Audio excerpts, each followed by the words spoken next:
Good morning, everyone, and good afternoon, wherever you might be. This is my first YouTube video, um, and I'm doing this just to offer my experience of hope and possibilities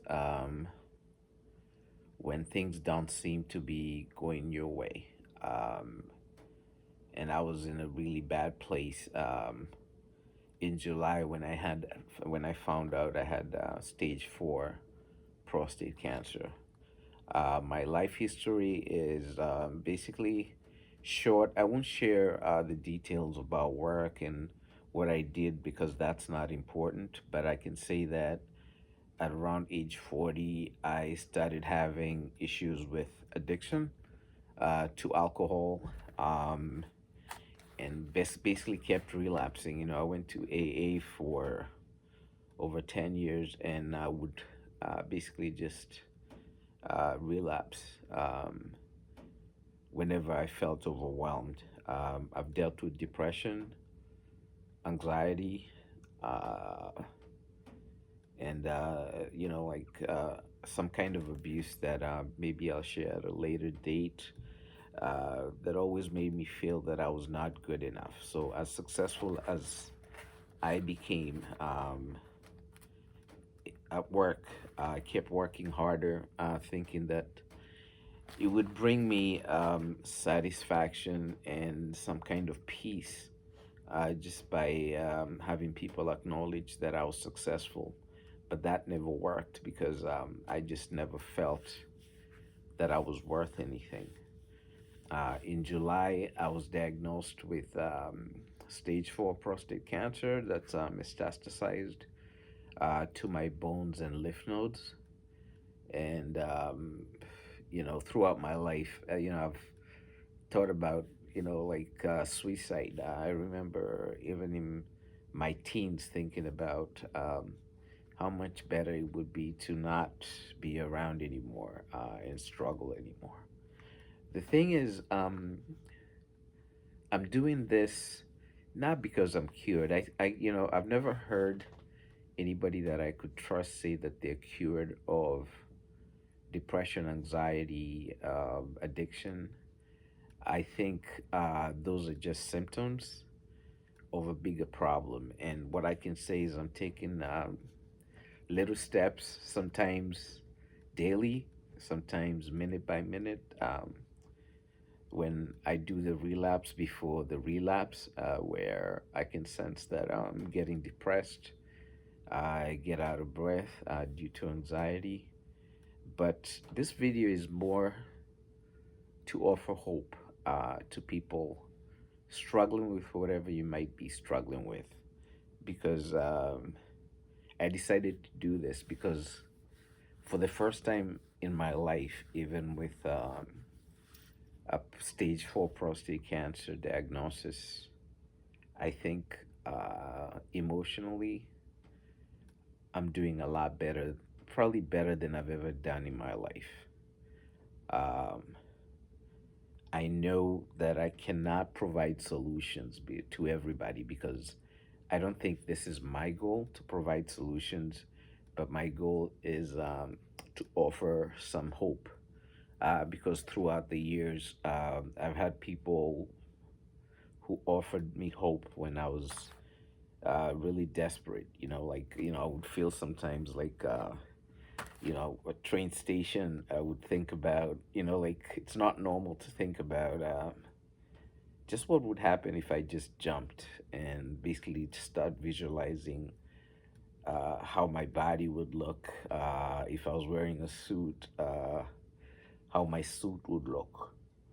And then a lot of times what stopped me was because my kids were younger, and I would think, basically look at myself and see in their eyes how they would view me, because I believe that if you've never gone through some of these challenges, whether it's with alcohol, depression, anxiety, or any other issue that you might be struggling with, or even a diagnosis like I had. I felt hopeless in July. There's one doctor who basically told me basically what I heard. He did say that I might have a few months to live, but he also added some things that I did not hear after he said that. There's some people I believe who should not be caregivers in whatever field because basically it was almost like he was talking about an accounting issue, not somebody's life, which I feel is unfortunate because I think with my experience, I worked in medical sales, so I do have some background in medical.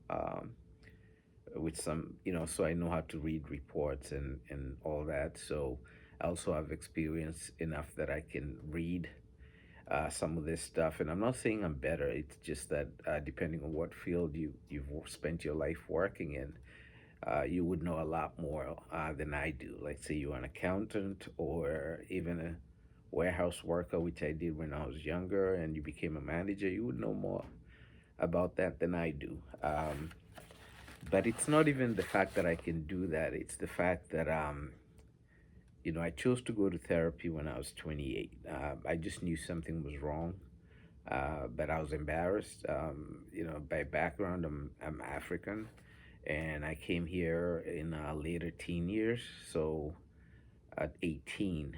Um, so it was a culture shock, and also the fact that with my personality, people pleaser, I was very uncomfortable in situations, even back in Kenya where I grew up. So the discomfort did not start here. So it's not about the people around you, it's not about where you are, it's about having this discomfort, even with family.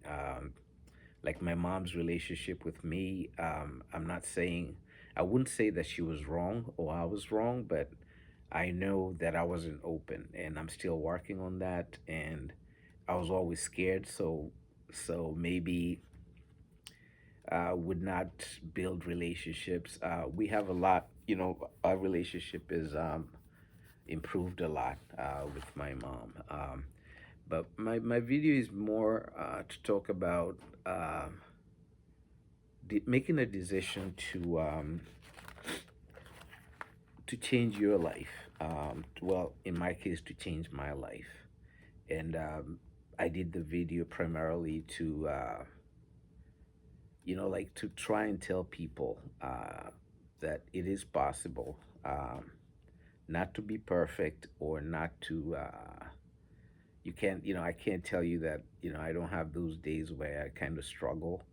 But to also remember, when I go through anxiety or I feel like depression's coming back, the first thing I think about is my last time I felt that way after I started going through this journey of awareness. Um, I know that that's going to end because before this, when I started drinking, it was I would get depressed or anxious and I would think that this would not end. And I hated that feeling. And so I would take a substance that would numb me and also make it better. Eventually, like now, I know if I take a drink, after the first drink, I feel worse than I did before I took the drink. So people say, quit for, people who don't know the struggle with addiction would say, oh, just quit. It's easy. But it was a solution that worked for me for a long time. And then once I got physically and mentally addicted, then that became a struggle because it's the addiction now taking over your body. So once I went through, I did relapse once in March, briefly. I did go to multiple rehabs, but that never worked because um, I never changed. I was not willing to let go of some things in my past, and also uh, create boundaries, and also kind of start to love myself, trying to become my best friend. And I know, that's a cliche a lot of people say, but Uh, I know I've become my best friend, and also, well, I'm becoming my best friend, and I'm also, I wouldn't say that you don't need friends, but friends become the people who add to your life once you start loving yourself and caring for yourself and creating boundaries. You're alone, but you're not really alone when you're alone. And I'm alone a lot. And a lot of that sometimes is by choice. Sometimes it's not by choice. But I never sit there and say, I hope somebody calls me to uplift me. Because I used to think like that. So if, you know, I'm not saying it's not it doesn't make me happy when like someone calls and say, how you doing, how's your health, but I've gotten to a point where now I see it more as a bonus. It's like having a job that's paying you bills and you get paid for it, and whether somebody says, hey, you worked hard to make that money, it really has no effect on whether you work or make that money or not. So I'm using that analogy to say that happiness comes from within. That's what I'm learning, and that's what I'm working on. Um, I know I have stage 4 cancer, and the doctor's visits have become less scary. Social Security takes months, so you have to borrow money to survive. And like I put into Social Security a lot of money, but they denied me initially and refused to called me, and also refused to told me that they did not need my oncologist's reports, my biopsies, or anything. They just denied me arrogantly, and I used the resources that I know how to use to get them to review my case, and I'm hoping it's gonna turn out okay, because we can all say money is important, because if you can't pay your bills, you can't take your wife out, to dinner. You don't have a car. You have to walk everywhere. And anybody who's had cancer knows that, like, I walk to get my medications and all that, and it's not easy. But the benefit is that what I do is when I'm walking to CVS to pick up my medication, I listen to positive things. And, if I do post another video, I might add links to some of those resources that are free that I do use to uplift me. And I can say that I'm more joyous than I've been in my life, even when I was making a lot of money doing medical sales, and I was never satisfied and I was never happy. Now, if I can, just a good meal, I appreciate it a lot. I had thousands of meals in 20 years medical sales.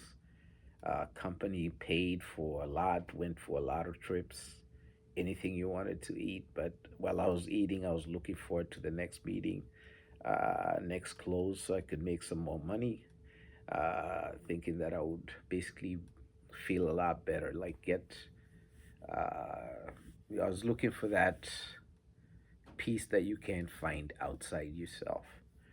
So for me, especially for people who have illnesses like mine, I know sometimes it seems hopeless.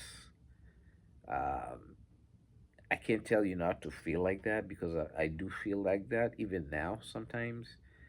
But creating a routine, and also knowing that I'm not a religious person, but I believe that something created me, some kind of force, he or she, they, the universe. So I do ask for help for whoever created me, to help me deal with stuff, and also help me be a better person daily. I think that's all I can do. But I also do a lot of things to make me feel good. I play pool. I've had a pool stick that I haven't used for years. Um, I Started doing that maybe at least once a week. I started exercising. I'm probably in better shape than I've been in a long time. I can't run because of the cancer, but I'm in better shape than I was when I got diagnosed with prostate cancer. I sleep better and I'm more at peace.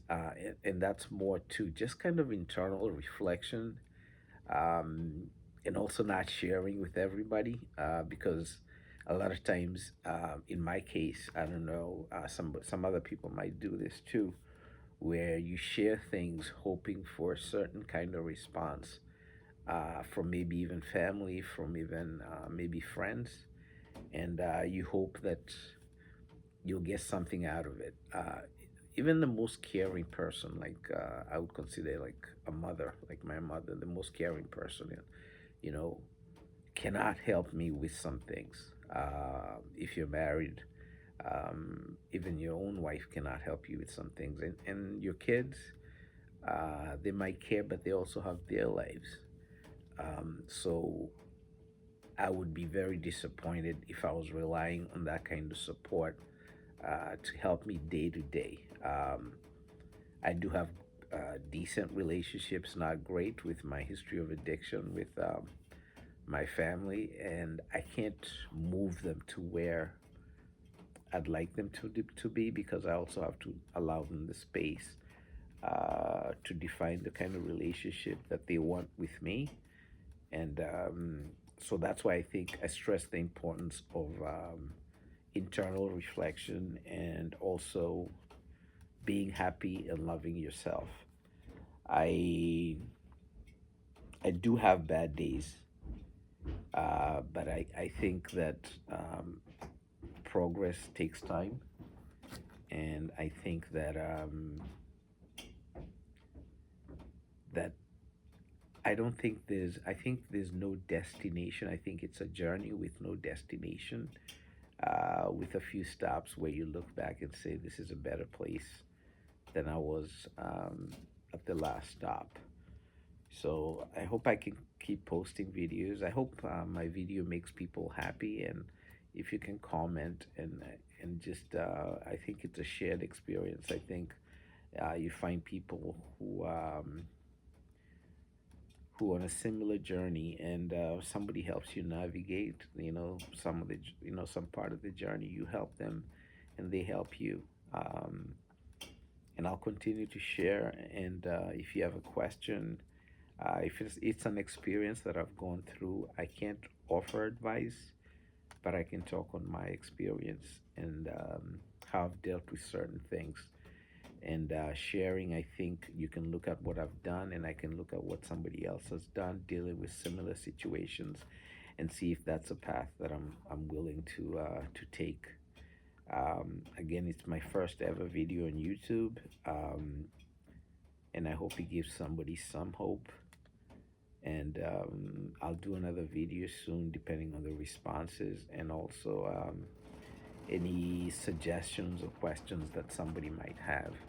Um, Take care, and I hope at least it changes, not changes, at least it gives somebody else some hope, which I didn't have a lot of times throughout my life. I'm 54 now, and it's never too late to make those changes. Whether you have a diagnosis like mine, or whether you don't even have depression or anxiety, but I believe that there's no end to positive change. There's no beginning and there's no end. And it's never too late to make those changes. And all right, stay blessed. Thank you.